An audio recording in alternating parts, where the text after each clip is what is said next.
Hey film buffs, welcome back to Film Feature 43. I want to say happy Halloween if you're watching this on the day that I put it out.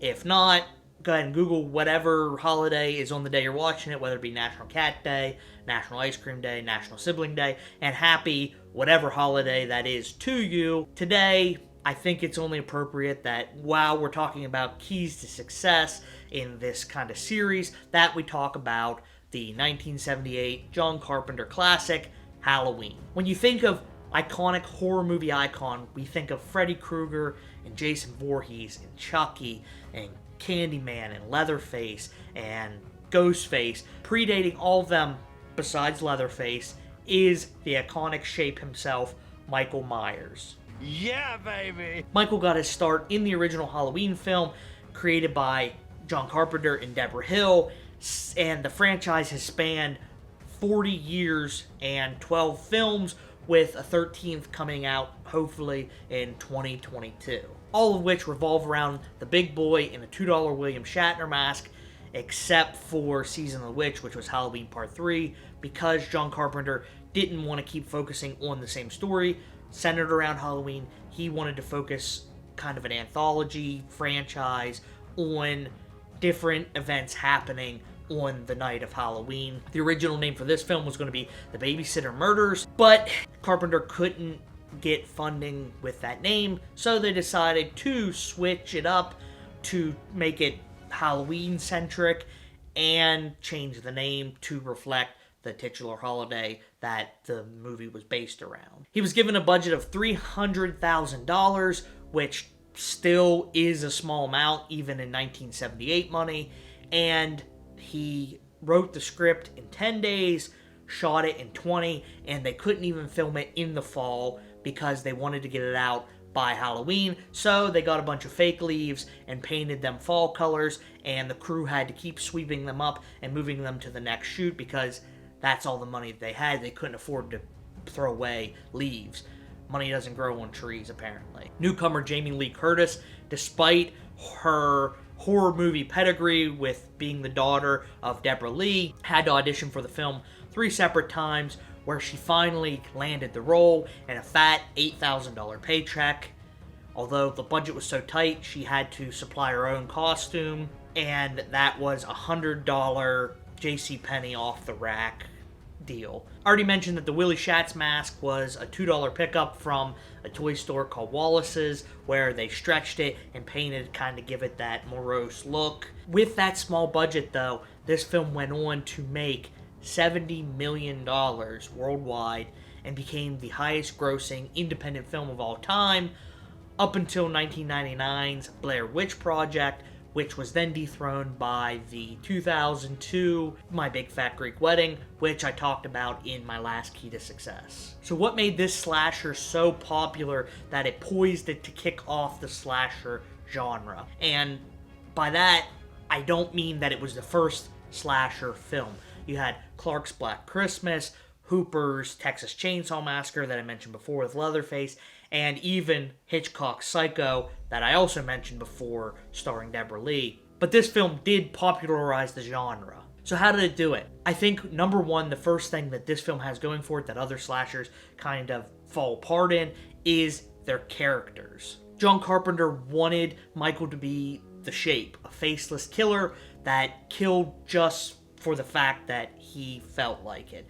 He has no motive, no real reason for doing it. He killed his sister, and he's gonna kill the people of Haddonfield just because he's evil. Carpenter wanted to make it so no one would be able to identify with the killer, kind of like the killers that were running around in the 1970s, like Ted Bundy and Son of Sam and John Wayne Gacy. So that's really the reason why you have this ghostly visage of Michael. That's why they chose the William Shatner mask over other masks that they had to choose from, because it kind of gives you a blank canvas and people can't relate to, at least they shouldn't be able to a killer killing just for the sake of killing. Michael isn't the only star of the show in this first film though, because you have the female leads that are actually good characters and not just kind of cannon fodder or the bad guy like we saw in Carrie, or just sexual objects like you see in the Pom Pom Girls, which were films that came out around the same time.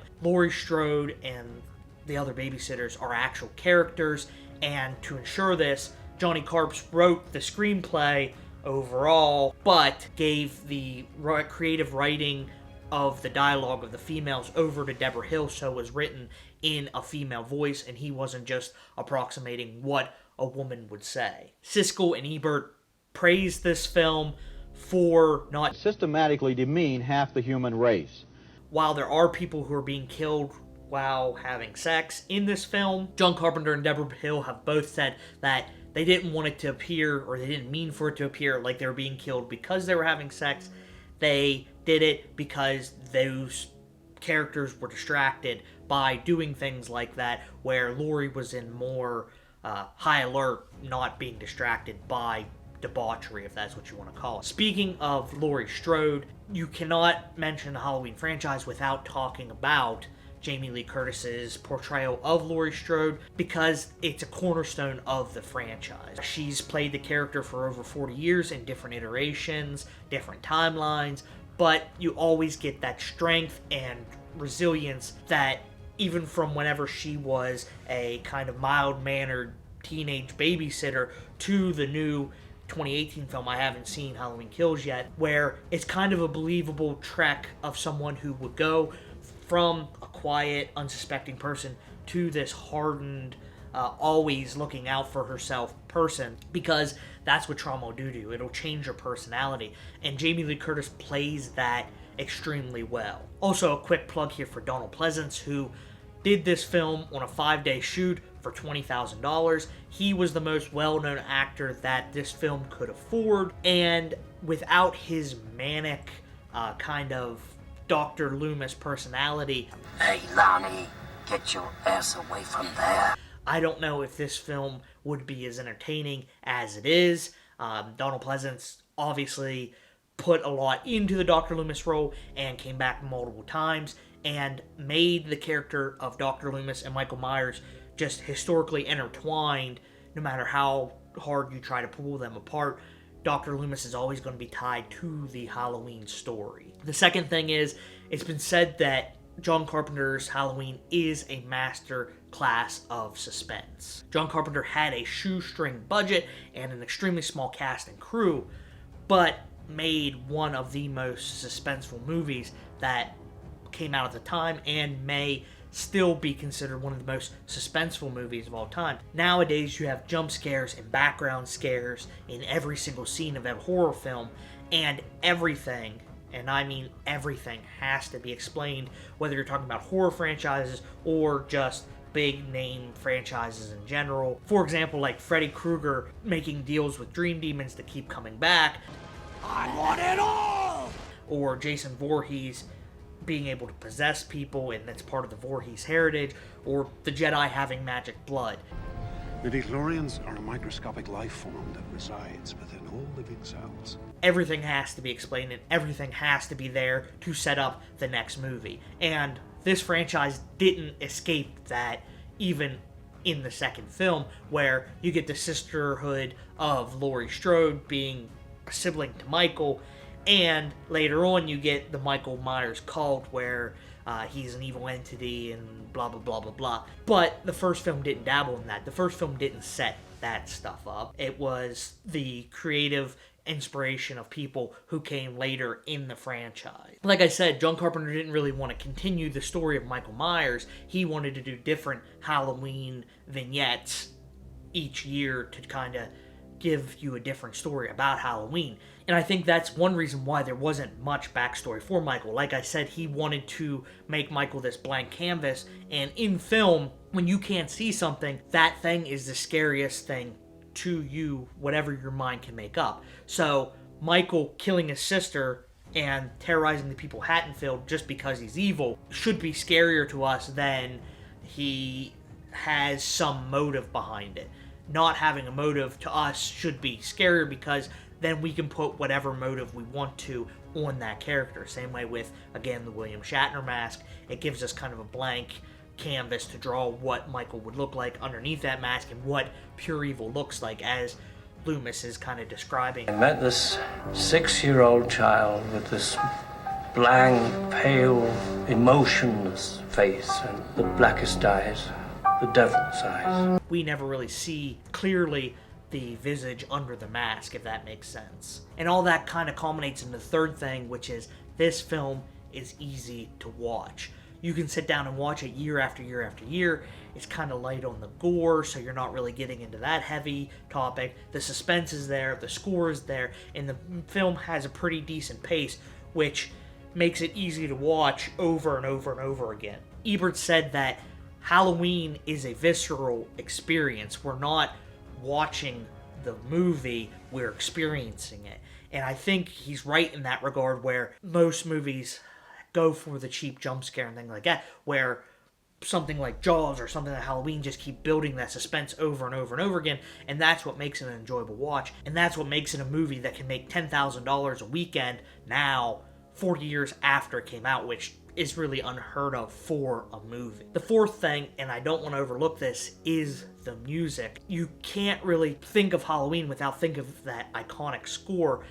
I keep mentioning Jaws because I think Halloween and Jaws have a lot in common with the suspenseful tactics that they use, and part of that is the music. It's synonymous with the film itself. And what's crazy about the iconic score of this film was, much like the movie, it was made extremely quickly, with it being made by John Carpenter in 3 days' time. So how does the story go? It wasn't really picked up by any big studios, so Compass International Pictures decided to release it themselves in Kansas City just in time for Halloween. They then expanded it to Chicago, and then Philly, and New York, and Los Angeles, and then out to smaller markets where you and I would probably see it. And even though the titular holiday had long come and gone, they kept selling tickets, and it became the smash that we know. A lot of people attribute this to the poster that we all know of the jack-o'-lantern with a knife, word of mouth, and just how well the movie was made, and surprisingly positive reviews, which for a horror film, especially at this time, didn't really happen. All this culminated in the perfect storm for Halloween to be the franchise-spawning classic that we know today. So in conclusion, Halloween became a success because of a talented and ambitious cast and crew, producers that actually started with the project and watched it to the end succeed, a audience that was primed with real-world killers who were faceless and the terror that that brought, and an extremely talented and committed cast that stuck with the franchise even after the first one had come and gone, because it was a franchise that they made and they loved. So all that together makes Halloween a special movie that you don't get every single year. So that's the story of Halloween, and how certain people and certain situations led to its success off of a budget of $300,000. Again, let me know any films that you want me to talk about in this Key to Success series. Happy Halloween, and I'll see you in the next one. Thanks.